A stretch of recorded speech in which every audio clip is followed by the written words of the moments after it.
भक्ति दान गुरु दीजियो देवन के देवाऊ। भक्ति दान गुरु दीजियो देवन के देवाहू। जन्म पाया भूलूं नहीं करहूं पद सेवाऊ। जन्म पाया भूलूं नहीं करहूं पद सेवाऊ। तीर्थ व्रत मैं नहीं करूं ना मंदिर पूजाऊं। तीर्थ व्रत मैं नहीं करूं ना मंदिर पूजाऊं। मनसा वाचा कर्म ना मोहे और न दूजाऊं।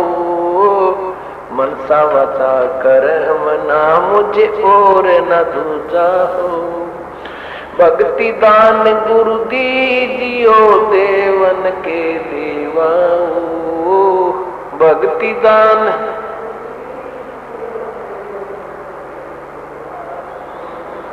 जन्म पाया भूलूं नहीं करहूं पद सेवा हो।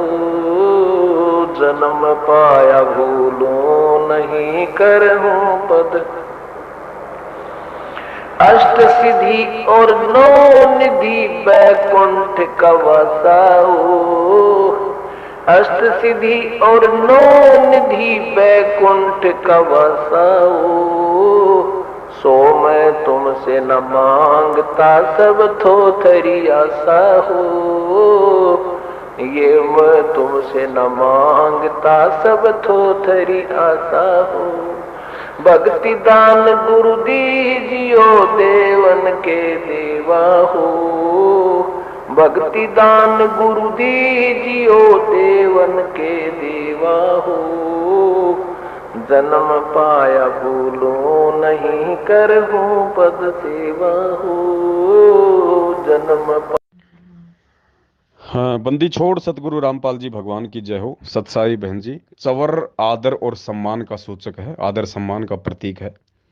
चंवर को लाने में या घर पे रखने में कोई दिक्कत नहीं है बहन जी। लेकिन जहाँ तक दास की बुद्धि काम कर रही है, चंवर स्पेशली फोटो के लिए नहीं होता है बहन। जब परमेश्वर हो सामने, आमने सामने, उस समय जैसे कोई मक्खी मच्छर वगैरह कोई ना बैठे। और चंवर इसलिए रखा जाता है कि मक्खी मच्छर हटाने में उन मक्खी मच्छरों को भी कोई नुकसान ना हो, क्योंकि उसकी जो रेशे होते हैं बहुत ही वो कोमल आते हैं, ताकि उनको कोई नुकसान ना हो। और बाकी हमें बहन जी फोटो के ऊपर ही आश्रित नहीं होना है। तो जहां तक दास की बुद्धि काम कर रही है, फोटो के लिए चंवर नहीं है बहन। सत साहेब।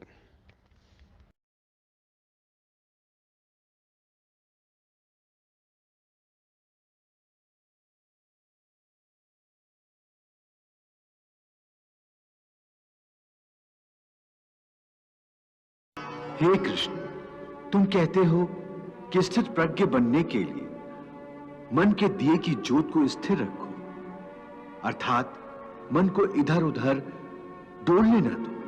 इसका अर्थ यह हुआ कि कर्म करते समय मन की जगह बुद्धि की बात मानो, मन को बुद्धि के अधीन रखो। नहीं अर्जुन, केवल बुद्धि पर भरोसा करने में भी खतरा है। इसलिए कि विनाश काल आने पर तो मनुष्य की बुद्धि भी भ्रष्ट हो जाती है। अर्थात जब विपरीत समय आता है तो मनुष्य की अपनी बुद्धि ही उसे गलत रास्ते पर ले जाती है। हे पार्थ, मोह बुद्धि का अज्ञान होता है, और इसी अज्ञान के कारण मनुष्य भौतिक आकर्षण में फंस जाता है। वो जानता नहीं कि देह तथा समस्त भोग नश्वर हैं, मिथ्या है। जब मनुष्य सत और असत अथवा नित्य और अनित्य का भेद जान जाता है, तब वो निरासक्त हो जाता है। उसे किसी भी चीज का आकर्षण नहीं रह जाता, तथा मोह का लोप होने पर मनुष्य किसी भी प्रकार से किसी भी वस्तु की ओर आकर्षित नहीं होता।